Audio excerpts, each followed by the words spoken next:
You know, the more I think about it, the more I believe that being labeled the protege of a popular artist is a lot worse than one might think.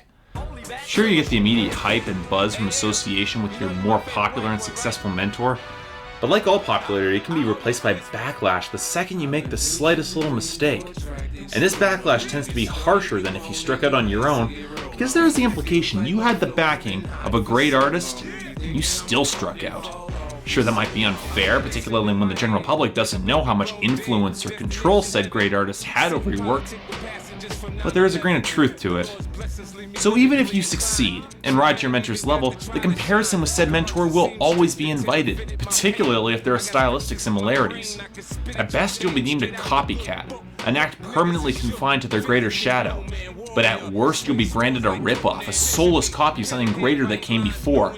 And even if you manage to surpass your mentor, as I'd argue Drake and Nicki Minaj have occasionally done with Lil Wayne, there'll always be that asterisk associated with your work, that it isn't quite entirely your work and thus ever so slightly not as good. So it's not entirely surprising that it's fairly rare a protege of a popular musical act rises even close to the level of their mentor. Sure, Justin Bieber is more popular among his fan base than Usher is right now, but Bieber certainly isn't getting Usher's level of critical acclaim. And even though 50 Cent definitely had his moment in the spotlight in the early 2000s, his publicity heightened even further by his systemic gutting of Ja Rule's career, he has mostly faded from public view in comparison to his discoverer, Eminem, which frankly is not something I'm okay with because 50 Cent was never all that talented anyway.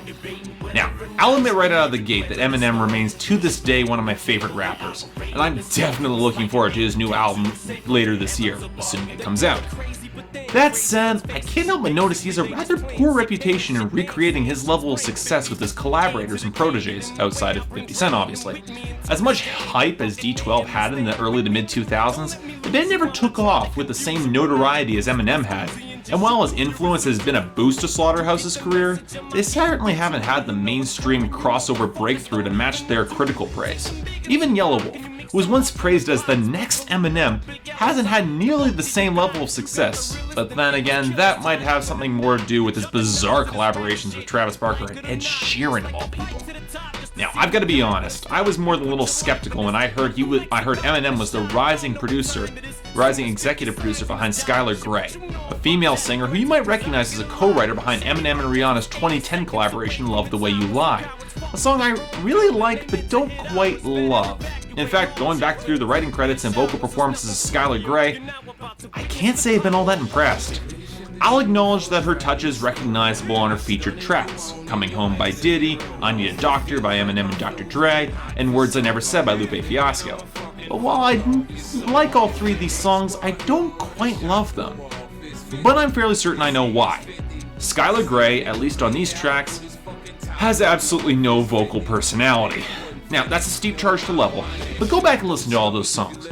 Sure, she's an adequate singer, but outside of the harsher, semi-darker vibe, I don't get much idiosyncrasy or force of personality behind them. There's none of Rihanna's sultriness, well, back when she was still good, none of the mostly convincing innocence of Taylor Swift or Carly Rae Jepsen, none of Lady Gaga's haughtiness, none of Kesha or Pink's brash attitude or Avril Lavigne's brattiness. She doesn't even have the raw energy that can occasionally make Katy Perry tolerable.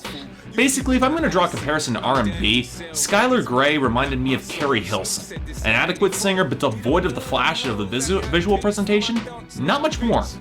Now, I've always been one to be fair here, so I picked up her major label debut, Don't Look Down. Now, did she manage to grow a personality when I wasn't looking? Well, sort of.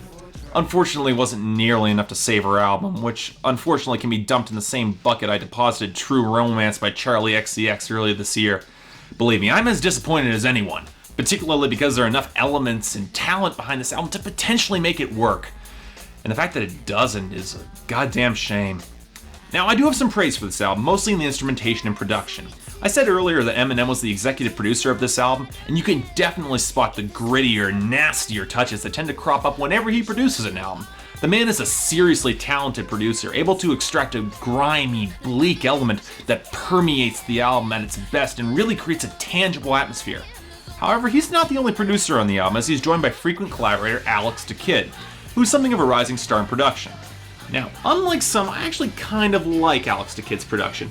It can be cluttered and repetitive in spots, but he has a distinctive sound and a real talent for creating a rough-edged soundscape that adds a lot of texture and personality to the mix. And when paired with Eminem or B.O.B. or Imagine Dragons, who he produced a major label debut, he proved that he could really provide a great balance in the lead artist's force of personality. He knows how to make songs feel expansive and potent, and matched against Imagine Dragons lead singer Dan Reynolds or the rapping skill of Eminem, he's a perfect fit. But we don't have Eminem or Dan Reynolds here, we have Skylar Grey, and here's where Don't Look Down completely falls apart. In short, Skylar Grey just can't match Alex da Kid's production, even with multi-track vocals. I'm not saying she's a bad singer, but she doesn't have the force of personality and energy and intensity to match the instrumentation. And more than once, she's overwhelmed by it. It also doesn't help matters that Alex da Kid really didn't bring his A-game with this record. And more than once, I found myself spotting areas where he was just repeating himself. But let's turn to Skylar Grey, who is supposed to be the main star of this album. This was supposed to be her major label debut, with Eminem pouring his considerable influence and marketing power behind it. Hell, he even shows up for a guest verse on the rather ludicrous Come On Let Me Ride, an absolutely ridiculous song where Skylar Grey attempts to parody the expectations of vapidity that are expected of modern pop starlets. Granted, his guest verse isn't anywhere close to his best, but Eminem is smart enough to let Skylar Grey take the majority of the spotlight, which is what you're supposed to do for a debut album. But then again, that might have been part of the problem. You see, Skylar Grey is at her most interesting when she seems a little slightly unstable, seeming like she's just on the edge of snapping, going flat out ballistic on whoever did her wrong. It's this dead-eyed, semi-psychotic persona that most of the time she puts forward a Stepford smile, but hidden behind that smile is someone who's going to stab you in your sleep. And it works because it plays with the listener's expectations, making us wonder whether or not it's all a mask and whether or not she's going to lose her fucking mind and do something crazy.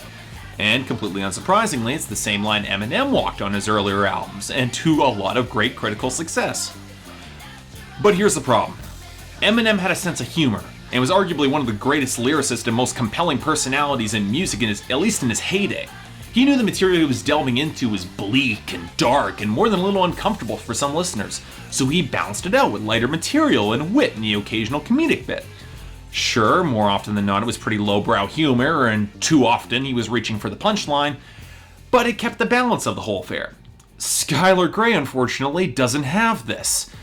I wouldn't call her a terrible lyricist, but she's definitely not a great one, most of the time coming across as hopelessly bland, which her vocal delivery unfortunately supports.